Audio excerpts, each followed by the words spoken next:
Assalamualaikum warahmatullahi wabarakatuh. Selamat pagi anak-anak semuanya. Selamat bertemu kembali dengan saya Pak Musli. Kali ini kita akan melanjutkan pembelajaran untuk kelas 6, tema 8 sub tema 3 untuk pembelajaran 3 sampai 6. Perlu saya ingatkan kepada anak semuanya, tetap kita harus menjaga protokol kesehatan. Selalu laksanakanlah 5M agar dapat memutus mata rantai COVID-19. Baik anak-anak semuanya, sebelum kita mulai pelajaran hari ini, marilah kita awali dengan berdoa. Berdoa dimulai. Selesai. Baik anak-anak semuanya, pada pembelajaran kali ini nanti kita akan mengingat kembali bagaimana kita mencari informasi penting dari suatu teks bacaan. Kemudian kita juga akan mempelajari kembali tentang hak dan kewajiban. Kemudian juga tentang kondisi geografis negara ASEAN, dan yang berikutnya tentang penanggalan tahun Masehi dan tahun Hijriah. Baik anak-anak semuanya, kita lanjutkan untuk materi berikutnya, yaitu menuliskan informasi dalam bentuk peta pikiran. Nah, untuk menemukan informasi penting dari suatu bacaan, berulang kali sudah disampaikan, salah satunya satu, membaca teks bacaan secara intensif, artinya secara bersungguh-sungguh, membaca dengan teliti dari awal hingga akhir. Untuk apa? Untuk dapat memahami isi dari bacaannya, kemudian dapat menemukan kata pentingnya, dapat menemukan gagasan utamanya, dapat menemukan kalimat utamanya, sehingga kita dapat menemukan informasi penting dari suatu teks bacaan.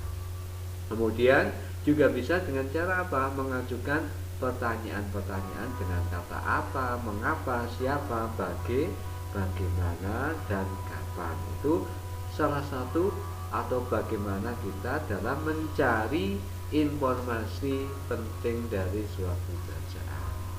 Seperti ini misalnya bacaan tentang Labuan Bajo, ya. Nanti dapat dilihat dalam buku teksnya bacaan tentang Labuan Bajo. Saya bacakan.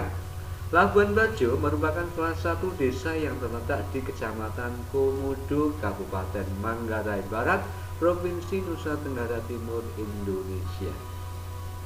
Labuan Bajo merupakan tempat yang sering dikunjungi wisatawan. Banyak tempat wisata di Labuan Bajo. Selain memiliki panorama yang indah, Labuan Bajo merupakan pintu gerbang bagi para wisatawan yang ingin menjelajahi tempat-tempat wisata unggulan di Provinsi Nusa Tenggara Timur. Tempat yang dimaksud adalah Pulau Komodo dan Rinca. Labuan Bajo memang dipersiapkan sebagai pintu masuk wisatawan. Fasilitas dan akomodasi, infrastruktur utama seperti pelabuhan hingga bandara telah dibangun. Hotel berbintang dan losmen mudah ditemukan. Para wisatawan sering menjadikan Labuan Bajo sebagai base camp, titik persinggahan ketika menyusuri berbagai objek wisata di lokasi. Itu tentang bacaan yang berjudul Labuan Bajo. Nanti silakan anak-anak mencari 5 informasi penting dari bacaan tadi. Kemudian Indonesia ini memang kaya dengan tempat-tempat wisata, banyak tempat-tempat yang sangat indah, ya. Seperti tadi yang sudah disampaikan, Labuan Bajo merupakan tempat yang sangat indah di Nusa Tenggara Timur. Nah, itu kan menuju ke Pulau Komodo. Nah, bagaimana tempat wisata itu diminati oleh wisatawan? Tentunya lingkungan wisata di sana itu harus bersih, sehat, dan nyaman. Berkaitan dengan itu semuanya, hak kita ya, hak kita sebagai warga negara yaitu mendapatkan lingkungan yang sehat, lingkungan yang aman, lingkungan yang bersih. Nah, perhatikan gambar ini ya. Ini gambarnya sungai yang kotor. Jadi deskripsinya ini menggambarkan keadaan sungai yang kotor. Hak masyarakat tidak terpenuhi. Apa yang tidak terpenuhi? Yaitu lingkungan sungai yang bersih ya, yaitu mendapatkan lingkungan sungai yang bersih. Nah, apa yang dilakukan masyarakat agar terpenuhi kebutuhannya, artinya lingkungan sungai yang bersih ya, kita berkewajiban apa? Tidak membuang sampah di sungai ya. Kewajiban kita adalah tidak membuang sampah di sungai. Kemudian juga tidak membangun perumahan atau rumah-rumah itu di bantaran sungai agar sungai ini juga punya peresapan, kemudian tidak akan banjir pada waktu musim penghujan. Itu kewajiban kita. Kemudian yang berikutnya, deskripsinya gambar ini ya, pencemaran udara. Ini kan lingkungan perkotaan ya, pencemaran udara di perkotaan. Nah, masyarakat apa yang tidak terpenuhi adalah tidak mendapatkan lingkungan dengan udara bersih. Apa yang dilakukan agar terpenuhi masyarakat yang lingkungan yang bersih tadi, udaranya bersih? Apa yang harus dilakukan? Ya, kewajibannya adalah menggunakan kendaraan dengan bahan bakarnya apa? Bahan bakar ramah lingkungan. Di samping itu apa? Memperbanyak penghijauan dengan adanya taman kota. Artinya apa? Dengan penghijauan atau taman kota itu dapat menyaring dari polusi udara yang ada. Nah, berikutnya bisa kalian lanjutkan lagi. Di sini apa deskripsinya, kemudian hak masyarakat yang tidak terpenuhi apa yang harus dilakukan supaya hak tersebut terpenuhi. Nah, intinya dari semuanya itu, hak itu adalah sesuatu yang mutlak kita terima ya, yang pantas kita terima. Kemudian kewajiban itu segala sesuatu yang harus kita kerjakan. Jadi hak dan kewajiban itu harus pelaksananya harus seimbang. Untuk mendapatkan hak kita, maka kita harus melaksanakan kewajiban kita terlebih dahulu secara bertanggung jawab, sehingga kita dapat mendapatkan hak kita. Hak dan kewajiban menjaga kelestarian lingkungan seperti yang tadi sudah disampaikan. Setiap warga negara punya hak yang sama untuk hidup di lingkungan yang bersih dan sehat. Oleh karena itu, setiap warga negara berkewajiban menjaga kebersihan dan kelestarian lingkungan. Nah, ini salah satunya yang dapat kita lakukan adalah jagalah kebersihan dengan cara apa? Membuang sampah pada tempatnya, pada tempat sampah. Jadi sekali lagi, ciptakan lingkungan sekitar kita, lingkungan yang nyaman, lingkungan yang aman, lingkungan yang bersih dan sehat. Kemudian untuk berikutnya, lingkungan yang aman, yang bersih, yang sehat itu juga berpengaruh pada kondisi geografis terhadap ekonomi masyarakat. Nah, kita pelajari lagi tentang keadaan geografis negara ASEAN. Nah, salah satunya kali ini adalah Indonesia. Indonesia merupakan negara yang cukup strategis letak geografisnya. Kenapa? Karena terletak di antara dua benua, yaitu benua Asia dan benua Australia, di antara dua samudra, artinya Samudra Hindia dan Samudra Pasifik. Nah, kelebihan itu menjadikan jalur ya perdagangan yang sangat penting, sehingga apa? Dapat meningkatkan ekonomi masyarakat dan menambahkan devisa negara. Nah, ini keadaan geografis negara ASEAN yang sangat berpengaruh tadi. Nah, keadaan geografis juga menyebabkan Indonesia ini memiliki kekayaan alam yang sangat beragam. Baik itu kekayaan dari barang tambang, kemudian hasil migas maupun hasil non migas. juga berbagai produk dari hasil pertanian, perkebunan, kehutanan. Jadi dengan kekayaan alam ini, Indonesia ketika dikelola dengan baik, maka semuanya akan dapat mencukupi kebutuhan warga negara Indonesia. Kemudian ada kelebihannya, dapat diekspor ke negara-negara lain. Seperti ini. Nah, ini salah satu ikon dari negara Indonesia, Pulau Raja Ampat. Nah, ini wisatawan sedang menikmati pesona bawah laut di Pulau Raja Ampat. Nah, ini juga menjadi sumber mata pencaharian penduduk setempat, ya, dan juga dapat meningkatkan perekonomian warga setempat dan secara umum dapat meningkatkan devisa negara. Kemudian hasil kelautan ini menghasilkan berbagai jenis ikan, ini gambarnya udang, ya, dan lain sebagainya. Jadi komoditas penting di Indonesia. Komoditas itu barang yang mempunyai nilai jual, ya, dapat diekspor ke luar negeri. Jadi tentang kondisi geografis negara Indonesia. Dan berikutnya kita akan mempelajari tentang kondisi geografis negara lainnya. Di antaranya adalah negara Laos dan Filipina. Laos merupakan salah satu negara kawasan Asia Tenggara yang tidak punya laut, ya, tidak punya laut. Wilayah Laos bergunung-gunung. Nah, sungai yang terkenal di sana adalah Sungai Mekong. Nah, Laos merupakan negara dengan mata pencaharian terbesar dari hasil pertanian. Ya, kemudian Laos juga memiliki bentuk penampakan alam berupa dataran tinggi dan beberapa dataran rendah.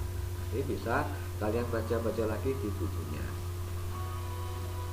Kemudian hasil utama tanaman dari Laos tadi sudah dari pertanian. Jadi hasil utamanya adalah padi dan jagung.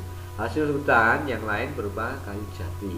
Kemudian barang ekspor dari Laos antara lain kopi, kapur barus, dan kulit binatang.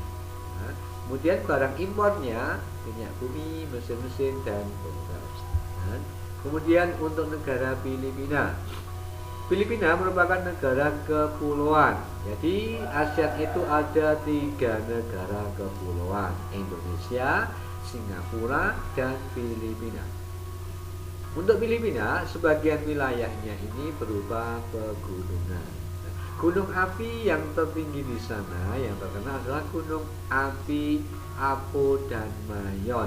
Nah, kemudian sekitar 40% wilayah Filipina berupa hutan. Nah, hasil utama di sana yang menonjol adalah kayu ponian, kayu cedar, kayu eboni, kayu pinus, dan kayu mahoni. Kemudian mata pencaharian terbesar di Filipina adalah petani, ya, petani. Selain itu juga menghasilkan pisang, jeruk, kelapa, kopi, tembakau, dan tebu. Nah, karena di sana hasil utamanya itu adalah pertanian, maka di Filipina ini juga ada lembaga penelitian padi internasional, disingkatnya IRI, ya, International Rice, ya, Research, ya, International Rice Research, ya, itu IRI, ya, disingkatnya IRI, Institute, ya, Rice Research International. Itu di kota Los Banos. Itu tentang kondisi geografis yang berpengaruh pada ekonomi suatu negara. Nah, kali ini adalah negara Filipina. Yang berikutnya kita akan mempelajari bagaimana anak-anak itu mengetahui sistem penanggalan tahun Masehi maupun tahun Hijriah. Nah, seperti saat ini kita memasuki bulan Maret. Bulan Maret ini adalah sistem penanggalan tahun Masehi. Bagaimana sistem penanggalannya? Seperti ini.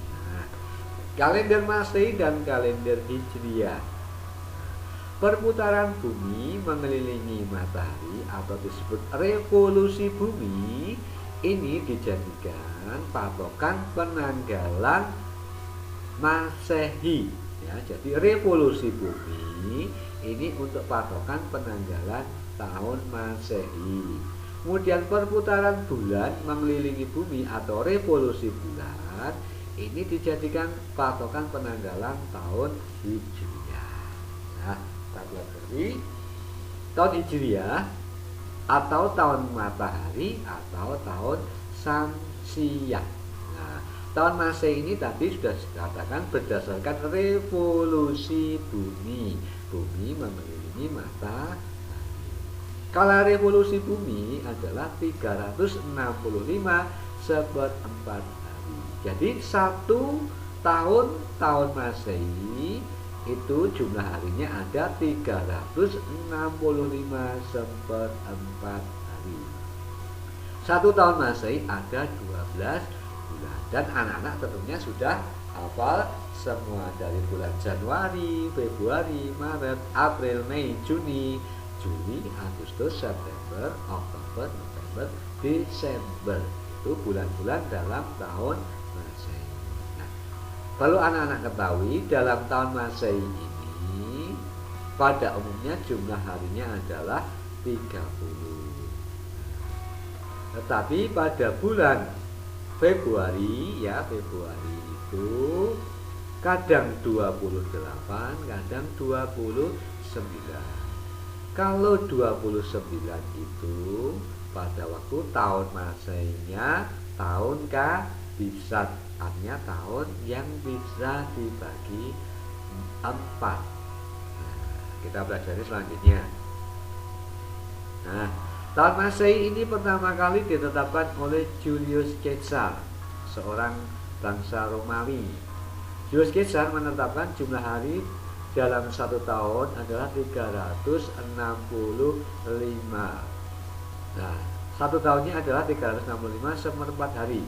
Sisa seperempat harinya setiap tahun dikumpulkan selama 4 tahun terkumpul menjadi 1 hari.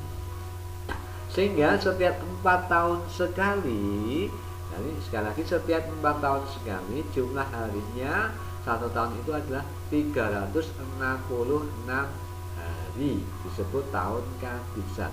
Jadi 1 tahun Kabisat tahun Masehi sama dengan 366 hari. Lah, penambahannya ada pada bulan Februari, yaitu jumlahnya 29 hari. Tahun Kabisat, tahun yang bilangannya merupakan kelipatan 4 atau bisa dibagi 4. Misal tahun 2000, 2004, 2008, 2012, 2020 dan seterusnya. Kemudian tahun Hijriah. Tahun Hijriah ini disebut tahun Komariah atau tahun bulan. Kenapa? Karena dibentuk atau ini sistem penanggalannya berdasarkan revolusi bulan. Bulan mengelilingi bumi. Kalau revolusinya adalah 29,5 hari. Nah, kala revolusinya ya, kala revolusi bulan ini tadi dalam 1 tahun ini adalah 354 hari. Dalam 1 tahun 354 hari. Kemudian tahun Hijriahnya ada 12 bulan ya, atau dengan tahun Islam ini dari bulan Muharram, bulan Safar, Rabiul Awal, Rabiul Akhir, Jumadil Awal, Jumadil Akhir, bulan Rajab, Sa'ban, bulan Ramadan, Syawal dan Dzulqa'dah. Ini jumlahnya ini semuanya 1 tahun itu 354. Ya, tahun Hijriah juga punya tahun Kabisat, sama setiap 4 tahun sekali ya. Ini terjadi pada bulan Dzulhijjah ya, bulan Dzulhijjah. Nah, bulan Dzulhijjah itu pada tahun Kabisat jumlahnya 30 hari. Nah, ini kalender Hijriah juga mengenal tahun Kabisat. Jumlah hari dalam tahun Kabisat Hijriah 1 hari lebih lama dibandingkan tahun Hijriah biasa, yaitu 355 Ya, di 1 tahun kabisat tahun Hijriah jumlah harinya 355. Penambahannya pada bulan Zulhijjah yaitu 30 hari. Nah, selisih antara tahunnya, antara tahun Hijriah dan tahun Masehi itu selisihnya 11 lebih awal, ya, 11 lebih awal. Demikian anak-anak, ya, sistem penanggalan tahun Masehi dan tahun Hijriah. Sekali lagi, kalau tahun Masehi itu berdasarkan revolusi bumi. Kalau tahun Hijriah itu berdasarkan revolusi bulan. 1 tahun Masehi, 1 tahun itu jumlah harinya 365 hari. 1 tahun, ya, 1 tahun Hijriah itu jumlahnya 354 hari. 1 tahun kabisat tahun Masehi 366 hari. 1 tahun kabisat tahun Hijriah 355 hari. Ya anak-anak, mudah-mudahan bermanfaat apa yang kita pelajari hari ini. Terima kasih. Wassalamualaikum warahmatullahi wabarakatuh.